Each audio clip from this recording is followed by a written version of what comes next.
to worship you, oh my soul, rejoice. Take joy, my King, in what you hear.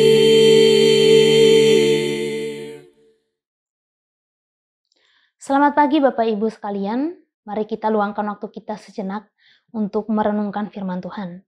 Tapi sebelumnya kita berdoa terlebih dahulu. Kita berdoa. Tuhan, terima kasih untuk kebaikan-Mu, terima kasih untuk kasih setia-Mu Tuhan dalam hidup kami. Kami bersyukur punya Allah yang senantiasa bersama kami, menyertai kami dalam setiap langkah kehidupan kami. Engkau senantiasa bersama kami dalam keadaan apapun, baik itu dalam suka maupun duka. Terima kasih untuk kasih setia-Mu dan kebaikan-Mu ya Tuhan. Sebelum kami melakukan segala aktivitas kami rindu untuk belajar akan firman-Mu, untuk merenungkan akan firman-Mu Tuhan. Tolong kami, berikan kami hati yang mengerti, memahami akan apa yang hendak Engkau sampaikan kepada kami melalui firman-Mu pada pagi hari ini. Dalam nama Tuhan Yesus kami berdoa dan bersyukur. Amin.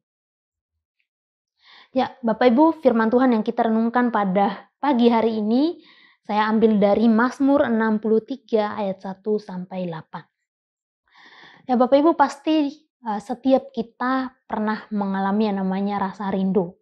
Entah itu kepada anak, orang tua, istri, ataupun suami. Ketika kita terpisah dari mereka, baik itu dalam waktu yang cukup lama maupun waktu yang singkat, pasti ada rasa rindu kita terhadap mereka. Dan berbagai macam cara kita lakukan untuk mengobati rasa rindu kita tersebut. Salah satu yang biasa kita lakukan adalah berusaha untuk berkomunikasi dengan mereka setiap saat.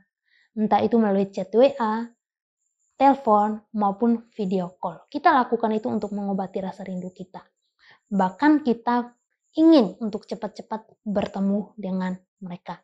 Nah, pada bagian ini yaitu Mazmur 63 ayat 1 sampai 8 ini juga, pemazmur yaitu Daud mengungkapkan rasa rindunya kepada Allah. Jadi ketika Daud menuliskan Mazmur ini itu, dia sedang dalam keadaan yang tidak baik-baik, keadaan tidak nyaman. Kenapa? Karena dia sedang dalam pengejaran si Saul. Nah, ketika dia berlari, dia berusaha untuk menyembunyikan diri daripada Saul, ia berada di padang gurun di mana dalam keadaan tersebut dia mengungkapkan rasa rindunya itu kepada Allah. Dia mengungkapkan keinginan untuk terus dekat dengan Allah. Nah, di ayat 2-3 dikatakan begini. Ya Allah, Engkaulah Allahku. Aku mencari Engkau. Jiwaku haus kepadamu. Tubuhku rindu kepadamu. Seperti tanah yang kering dan tandus tiada berair. Demikianlah aku memandang kepadamu di tempat kudus, sambil melihat kekuatanmu dan kemuliaanmu. Sebab ayat 4, sebab kasih setiamu lebih baik daripada hidup. Bibirku akan memegahkan Engkau. Ayat 5, demikianlah aku mau memuji Engkau seumur hidupku dan menaikkan tanganku demi nama-Mu. Bapak Ibu, dalam keadaan tersebut, Daud tetap memiliki rasa rindu kepada Allah. Rasa rindu untuk memuji Allah, untuk senantiasa dekat kepada Allah. Bukankah seharusnya ini juga menjadi sebuah komitmen dalam kehidupan kita, di mana kita seharusnya memiliki sebuah keinginan untuk terus mau mencari Tuhan, untuk terus mau dekat dengan Tuhan. Dalam keadaan apapun, baik itu dalam keadaan aman, nyaman, maupun keadaan susah.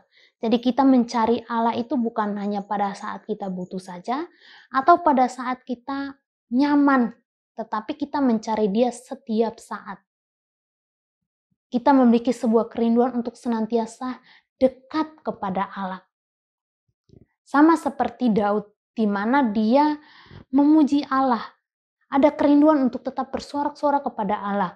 Di tengah-tengah keadaannya yang tidak baik-baik saja. Di tengah keadaannya yang hidupnya yang terancam. Dia tetap memiliki rasa rindu untuk memuji Tuhan karena dia tahu bahwa Tuhan yang dia percaya adalah Tuhan yang setia kepada dia. Tuhan yang selalu menopang dia. Tuhan yang selalu menjadi tempat perlindungan dia. Sehingga dalam keadaan tersebut pun dia tetap mencari Tuhan. Dia tetap mau ingin dekat kepada Tuhan dan memuji Tuhan. Bapak Ibu, kita juga seharusnya mau mencari Tuhan. Mau dekat selalu dengan Tuhan. Kita harus punya sebuah hasrat, sebuah keinginan untuk mencari Dia. Di dalam kehidupan kita sehari-hari, apalagi Bapak Ibu yang kerja dari pagi sampai malam, mungkin kita merasa bahwa waktu kita kurang. Sehingga kita pakai waktu kita yang tersisa itu untuk istirahat. Dan tidak ada waktu untuk Tuhan. Tuhan kasih kita 24 jam. Kalau kita lihat, sepertinya kita pakai banyak waktu untuk diri kita. Tetapi waktu kita dengan Tuhan itu sepertinya tidak ada. Nah, kalau kita melakukan itu di dalam kehidupan kita, mari kita merenungkan bagian ini. Di mana waktu itu adalah miliknya Tuhan. Dan seharusnya kita gunakan juga untuk Tuhan.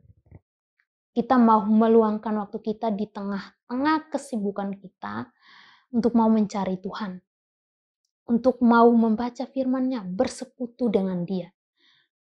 Karena melalui pembacaan kita akan firman, perenungan kita akan firman Tuhan itulah yang menolong kita dalam menjalani kehidupan kita sehari-hari. Ketika kita mengalami pergumulan, firman Tuhan yang memberikan kita kekuatan. Ketika kita menghadapi sebuah persoalan, firman Tuhan yang memberikan jalan keluar bagi kita. Apa yang harus saya lakukan ketika saya menghadapi sebuah persoalan? Ketika saya menghadapi sebuah pencobaan? Firman Tuhan yang menolong. Firman Tuhan yang memberikan kita kekuatan untuk menghadapi semua itu.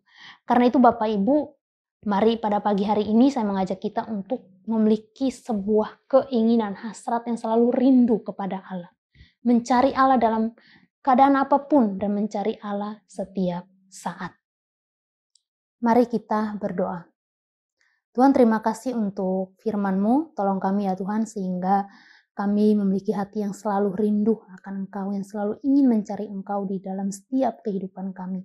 Tolong kami ya Tuhan, supaya kami gunakan waktu kami dengan sebaik-baiknya, di mana kami pakai waktu untuk membaca firman-Mu, untuk selalu ingin dekat dengan Engkau ya Tuhan. Kami menyerahkan seluruh hidup kami dalam tangan kasih-Mu, Tuhan yang memimpin kami. Dalam nama Tuhan Yesus kami berdoa dan bersyukur. Amin. Let it be a sweet